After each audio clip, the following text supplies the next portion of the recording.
পলাশ রায় তো নিজের বুথে হেরেছিল তাই নাকি? তাহলে যে একটা হারা নেতা নিজের গ্রামে তার গ্রহণযোগ্যতা নেই, সে আবার বিধানসভা খানাকুলে কি করেছে?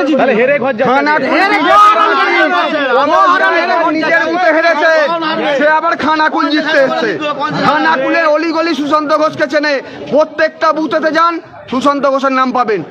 এমন কোনো বুথ নেই যেখানে সুশান্ত ঘোষ যায়নি। সোনাচৌর একটা ছিল, তারপরে আর একটা আছে নৈমুল, সব এরা তো ছিল, তো কোথায় গেল? সব উড়ে গেছে। খানাকুলে বড় নেতা কে? রমেন বলতো আমি বড় নেতা সোনাচোর, রাঙা বলতো আমি নেতা, নজিবুল করিম বলতো আমি নেতা, সব উবে গেছে। তাহলে পলাশ রায় খুব বড় নেতা নাকি? পলাশের সাথে কি এরা কেউ নাই বলছেন? আমরা পলাশ রায় দু মাস ভাড়া নিয়েছে, আরামবাগ থেকে নিয়ে এসেছে একটা নেতাকে, তাকে পার্টি 2 মাস থাকবে চলে যাবে। ভাড়া করা নেতা নিয়ে এসেছে। ভাড়া করা লোক খানাকুলের মানুষ চায় না, খানাকুলে ভূমিপুত্রকে চায়। সুশান্ত ঘোষ 5 বছর কাজ করেছে, ওই ভাড়া করা পলাশ রায়কে চায় না খানাকুলের মানুষ। ওকে প্রচারের ওর কি আছে? ও প্রচার করতে পারে খানাকুলে মনে হয়? ও নেতা নাকি?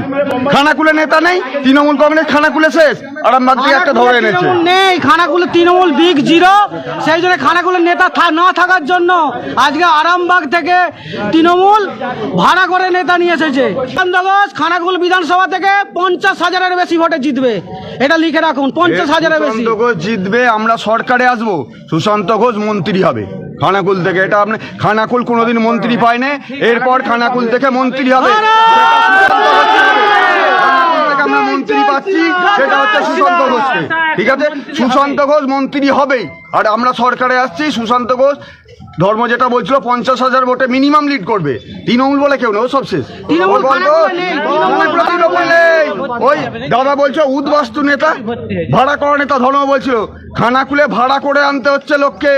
সুশান্ত ঘোষ এখানে 50,000 ভোটে জিতবে, তৃণমূল ভয় পেয়ে গেছে। তৃণমূল ওই যে আরামবাগ থেকে একটা কাকে নিয়ে এসছে, আমি নামটাও ঠিকঠাক এখনো জানি না, নিয়ে এসছে, তাকে নিয়ে এসছে ভাড়া করে।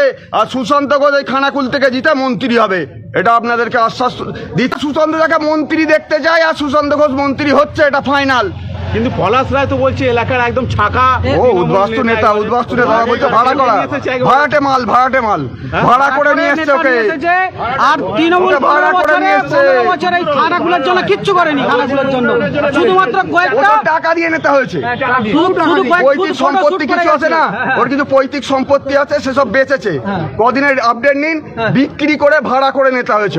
আইপাক আর এবি এইবারেতে যে প্রার্থী করেছে খুব বিচার মানে খানাকুল এই বিধানসভা তৃণমূল কংগ্রেসে বড় বড় হিরোগুলো ছিল না, কোথায় কে? সোনাচৌর একটা ছিল, তারপরে আর একটা আছে নৈমুল, সব এরা তো ছিল, তো কোথায় গেল? সব উড়ে গেছে। খানাকুলে বড় নেতা কে? রমেন বলতো আমি বড় নেতা সোনাচোর, রাঙা বলতো আমি নেতা, নজিবুল করিম বলতো আমি নেতা, সব উবে গেছে। তাহলে পলাশ রায় খুব বড় নেতা নাকি? পলাশের সাথে কি এরা কেউ নাই বলছেন? আমরা পলাশ রায়কে খানাকুল বিধানসভাতে চিনি না, কেউ চেনে নেই। ভাড়াটে নেতা একটা, ভাড়াটে।